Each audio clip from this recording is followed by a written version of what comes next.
রাজপথের আন্দোলন তাকে মুখ্যমন্ত্রী করেছে। মুখ্যমন্ত্রী হওয়ার পরে মমতা বন্দ্যোপাধ্যায় কিন্তু বারবার বিভিন্ন কারণে বিভিন্ন প্রতিবাদ কর্মসূচিতে এই রাজপথেই ফিরে এসছেন। আজকে ফের তিনি রাজপথে। পশ্চিমবঙ্গে এসআইআর এ চূড়ান্ত তালিকায় ৬২ লক্ষ নাম বিবেচনাধীন আছে। তার প্রতিবাদে নির্বাচন কমিশনের বিরুদ্ধে মমতা বন্দ্যোপাধ্যায় ফের একবার ধর্নায় বসেছেন। আজকে সেই ধর্ণা মঞ্চে আমরা সরাসরি আনন্দবাজার.com এ। আমার সঙ্গে রয়েছেন আমার সহকর্মী সিজার। সিজার, একজন মুখ্যমন্ত্রী, একজন সিটিং চিফ মিনিস্টার, তিনি ধর্নায় বসছেন, এই নজির কি ভারতবর্ষে আছে? দেখো, মমতা বন্দ্যোপাধ্যায় ছাড়া এই নজির আরেকজনেরই আছে, তিনি হচ্ছেন অরবিন্দ কেজরিওয়াল। তোমার নিশ্চয়ই মনে থাকবে 2014 সালে যখন 45 দিনের জন্য মুখ্যমন্ত্রী হয়েছিলেন অরবিন্দ কেজরিওয়াল, ঠিক সেই সময় 2014 জানুয়ারিতে এক শীতের রাতে হঠাৎ করেই কিছু পুলিশের ইনঅ্যাকশন, পুলিশ কর্তাদের বিরুদ্ধে অভিযোগ নিয়ে, কারণ দিল্লিতে পুলিশ চালায় কেন্দ্রীয় সরকার, রাজ্য সরকারের নিয়ন্ত্রণাধীন নয়, সেই অভিযোগ নিয়ে তিনি রেল ভবনের সামনে তিনি ধর্নায় বসেছিলেন। সেখানেই শেষ নয়, তার পরবর্তীতে আবার 2018 সালের জুন মাস, সেই সময়ও আমলারা, বিশেষ করে আইএএসরা, তারা রাজ্য সরকারের কথা শুনছে না, রাজ্য সরকারের সঙ্গে কোঅপারেট করছে না, এই অভিযোগ তুলে তিনি লেফটেন্যান্ট গভর্নরের অফিসের ভেতরে ঢুকেছিলেন, যেটা নিয়ে সুপ্রিম কোর্টও কিন্তু কার্যত ভৎসনা করেছিল যে একজন সিটিং চিফ মিনিস্টার কিভাবে একটা অচলাবস্থা তৈরি করতে পারেন, আইন শৃঙ্খলা পরিস্থিতি অবনতি দায়ী থাকতে পারেন। এবং সেই অরবিন্দ কেজরিওয়াল বাদ দিলে তারপরে কিন্তু দেখা যাচ্ছে মুখ্যমন্ত্রী মমতা বন্দ্যোপাধ্যায় সেই নজির তৈরি করলেন। মুখ্যমন্ত্রী মমতা বন্দ্যোপাধ্যায় এই যে মেট্রো চ্যানেল, এই মেট্রো চ্যানেল সেই জমায়েতের ছবিটা দেখাচ্ছি, এই মেট্রো চ্যানেলটা কিন্তু মমতা বন্দ্যোপাধ্যায়ের রাজনৈতিক জীবন বা তার রাজনৈতিক উত্থানের ক্ষেত্রে একটা মাইলস্টোন। তোমার নিশ্চয়ই মনে আছে 2006-এর সিঙ্গুর আন্দোলনের সময় সিঙ্গুরে তিনি দুর্গাপুর এক্সপ্রেসওয়ের ওপর তিনি ধর্ণা দিয়েছিলেন এবং সেইখান থেকে টাটা বিরোধী আন্দোলনটাকে তিনি তুলে এনেছিলেন কলকাতার রাজপথের, রাজধানীর বুকে, একদম মহাকরণ থেকে ঢিলছড়া দূরত্বে এই মেট্রো চ্যানেলে 26 দিনের সেই অনশন এই মেট্রো চ্যানেলই দেখেছিল। মুখ্যমন্ত্রী মমতা বন্দ্যোপাধ্যায় আজকে যেখানে দাঁড়িয়ে আছেন, বিরোধী দলনেত্রী মমতা বন্দ্যোপাধ্যায়ের থেকে এই উত্তরণের ক্ষেত্রে এই মেট্রো চ্যানেলের একটা বড় ভূমিকা রয়েছে।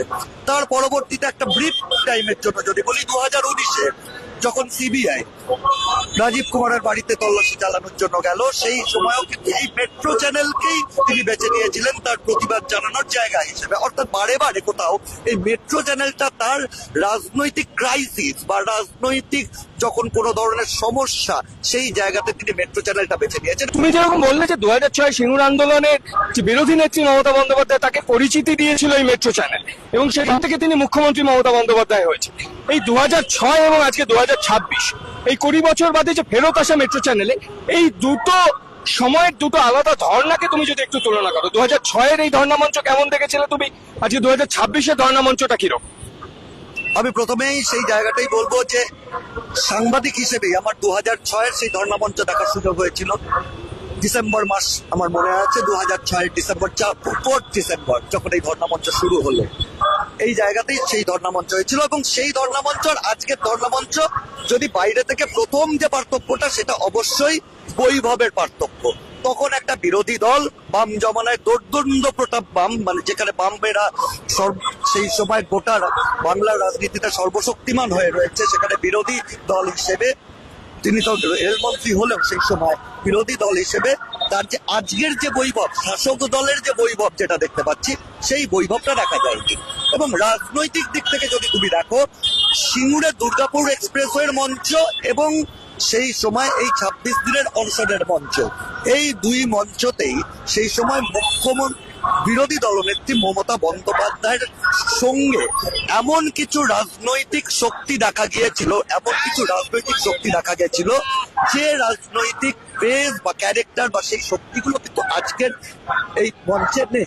কয়েকটা নাম যদি তুমি একটু বলো। একদম খুব স্পষ্ট করে উদাহরণ দিলে, সেই সময় বামেদের জমানাতেও বামফ্রন্ট বিরোধী যে বামপন্থী বিভিন্ন রাজনৈতিক দল, বিভিন্ন গণসংগঠন, সেই গণসংগঠনগুলোর সদস্যদের কিন্তু আমরা দেখেছিলাম খুব সক্রিয়ভাবে এই অনশন মঞ্চে থাকতে। সেই জায়গায় দাঁড়িয়ে প্রথমেই মনে আসে এনকেপির অমিতাভ ভট্টাচার্যের কথা।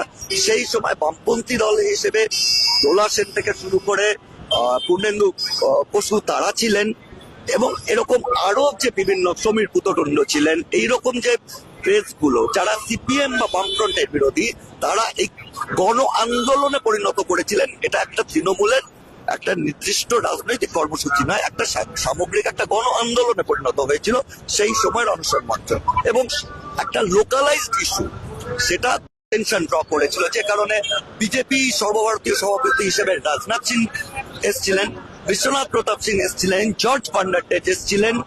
এই ধরনের যে জাতীয় রাজনীতির যে চেহারাগুলো, মেধা পাটকারের মতো গণ আন্দোলন কর্মী তিনি এসছিলেন, ফলে সেটার চেহারাটা একরকম ছিল। আজকের জায়গায় দাঁড়িয়ে বলা যায় যে সেই গণ আন্দোলনের সঙ্গে যুক্ত যারা ছিলেন সেই মঞ্চে তাদের কয়েকজন তারা তৃণমূলে ইন্ডাক্টেড হয়ে গেছেন, তারা এখন তৃণমূলের অংশ হয়ে গেছেন।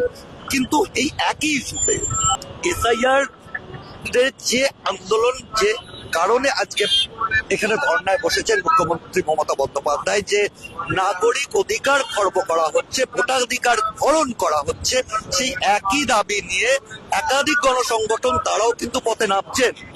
কিন্তু সিঙ্গুরের সময় আমরা যেটা দেখেছিলাম, তারা একত্রিত হয়েছিলেন, একটা আমব্রেলা তৈরি হয়েছিল, একটা ছাতা তৈরি হয়েছিল।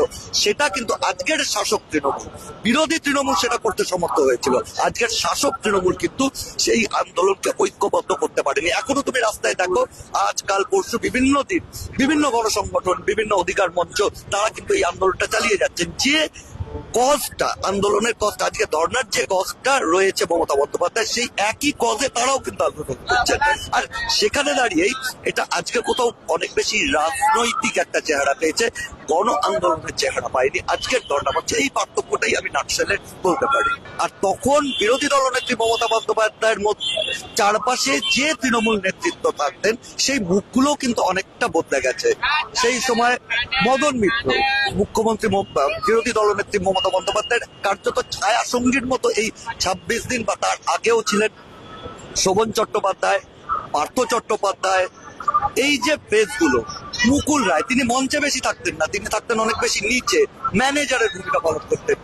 এরা হয় তার বৃত্ত থেকে সরে গেছেন। এই মুখগুলো, সোনালী গুহ, অবশ্যই এই নামগুলো মনে পড়ে, কারণ তুমি যদি সেই পুরোনো দিনের ছবিগুলো দেখো, 2006-এর ছবিগুলো দেখো, এই মুখগুলোকে কিন্তু তুমি কন্টিনিউয়াস দেখবে। সবসময় মমতা বন্দ্যোপাধ্যায়ের চারপাশে এই মুখগুলো কনস্ট্যান্ট দেখেছেন। আজকে এখন পর্যন্ত এই মঞ্চে দাঁড়িয়ে কিন্তু সেই মুখগুলো মিসিং। সামনে বিধানসভা নির্বাচনের আগে এসআইআর একটা ইতিমধ্যে একটা বড় ইস্যু হয়ে দাঁড়িয়েছে এই পশ্চিমবঙ্গের রাজনীতিতে। আজকের এই ধর্না থেকে তৃণমূল কি প্রত্যাশা করবে? দেখো, অবশ্যই আজকে দুদিন বাদে নির্বাচন ঘোষণা হবে। সেই নির্বাচনী নির্ঘণ্ট ঘোষণার ঠিক আগে এই ধর্না অবশ্যই খুব সুপরিকল্পিত একটা রাজনৈতিক কার্যক্রম। অবশ্যই সামনে রাখা হয়েছে এসআইআর কে, কিন্তু এখানেই দাঁড়িয়ে একটা প্রশ্ন আমার নিজের মনে হয়েছে, যে একদম এসআইআর এর প্রক্রিয়ার শেষ পর্যায়ে যে কারণ নিয়ে আজকে মুখ্যমন্ত্রী মমতা বন্দ্যোপাধ্যায়ের একটা অদ্ভুত গুণ আছে। আমরা সবসময় বলি যে উনি বিরোধী দলনেত্রী হিসেবে অনেক বেশি স্বচ্ছন্দ বোধ করেন, কমফোর্ট ফিল করেন। যেটা আমরা দেখলাম সুপ্রিম কোর্টে গেলেন, সুপ্রিম কোর্টে তিনি যে তার বডি ল্যাঙ্গুয়েজ, সেই জায়গা থেকে কোথাও তিনি যেন বিরোধী নেত্রী। সুপ্রিম কোর্টে তিনি একই কজ নিয়ে গেছিলেন, সেখানে বিরোধী নেত্রী হিসেবে তার বডি ল্যাঙ্গুয়েজটা ছিল। ঠিক একই জায়গা থেকে আজকে তিনি রাজপথে নেমে এসছেন, ধর্নায় বসেছেন, সেখানেও যেন সেই বিরোধী দলনেত্রীর স্পিরিটটা রয়েছে। কিন্তু আজকে এটাও তো সত্যি যে কারণটা তিনি দেখাচ্ছেন, 60 লক্ষ মানুষের নাম বিবেচনাধীন, এবং ভোট পর্যন্ত তাদের নাম আদৌ ভোটার তালিকায় আসবে কিনা সেটা নিয়ে যথেষ্ট সংশয় রয়েছে। পাশাপাশি আজকে মঞ্চে জায়গা পেয়েছেন কমিশন, যেটা অভিযোগ যে কমিশন প্রচুর জীবিত মানুষকে ভোটার তালিকা থেকে মৃত হিসেবে বাদ দিয়ে দিয়েছে, তাদের প্রতিনিধিরা সেরকম বেশ কিছু মানুষ রয়েছেন। এই গোটা এসআইআর প্রক্রিয়ায় 165 জন বা 63 জন মারা গেছেন, তাদের পরিবারের সদস্যরা রয়েছেন। অর্থাৎ সামগ্রিকভাবে এই এসআইআর প্রক্রিয়ার যে ত্রুটি, সেটা আজকে জনমানুষে আনার চেষ্টা করছে, যেটা গত কয়েক মাস ধরে তিনি এই একই পদ্ধতি বা একই প্রক্রিয়া বজায় রেখেছেন। কিন্তু আজকে হঠাৎ ধর্নার বসার দরকার হলো কেন? এই ধর্না কতটা এই এসআইআর প্রক্রিয়ার ত্রুটি মুক্ত করতে কি আদৌ সাহায্য করবে? আমার মনে হয় না, কারণ এই শেষ পর্যায়ে এসে সেটাকে রিডু করা, এই 60 লক্ষ মানুষের নাম ইনক্লুড করা বা তার আগের যে প্রায় 63 লক্ষ মানুষের নাম বাদ গেছে, প্রথম দফায় 58 লক্ষ, তারপরে 5.5 লক্ষ, তাদের নাম ইনক্লুড করা সেটা কি আদৌ সম্ভব? মনে হয় না। আর সেই জায়গা থেকে তাহলে কি এই ধরনের, যদি প্রাথমিকভাবে জানা যাচ্ছে আগামী 3 দিন চলবে, মানে 8 তারিখ পর্যন্ত এই ধরনের চলতে পারে, সেক্ষেত্রে দাঁড়িয়ে কি এটা গোটা রাজ্যের মানুষকে ভোটের আগে একটা রাজনৈতিক বার্তা দেওয়ার জন্য, যে কারণে তিনি সুপ্রিম কোর্টে গিয়েছিলেন, যে অবস্থানটা দেখাতে, যে যাই হোক না কেন মমতা বন্দ্যোপাধ্যায় তোমাদের পাশে আছে, সেই জায়গাটাকে কনসেন্ট্রেট বা কনসলিডেট করবার জন্যই কি মমতা বন্দ্যোপাধ্যায় এই রাজনৈতিক কার্যক্রম? এই কারণে কি তিনি 20 বছর বাদে আবার পথে নামলেন?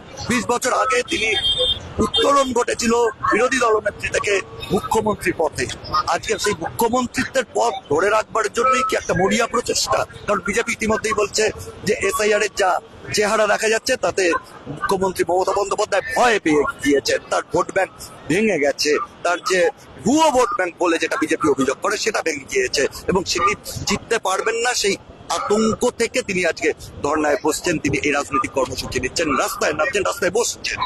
অর্থাৎ সেই জায়গাটাই আসে রাজনৈতিক উত্তরণ মেট্রো চ্যানেল থেকে।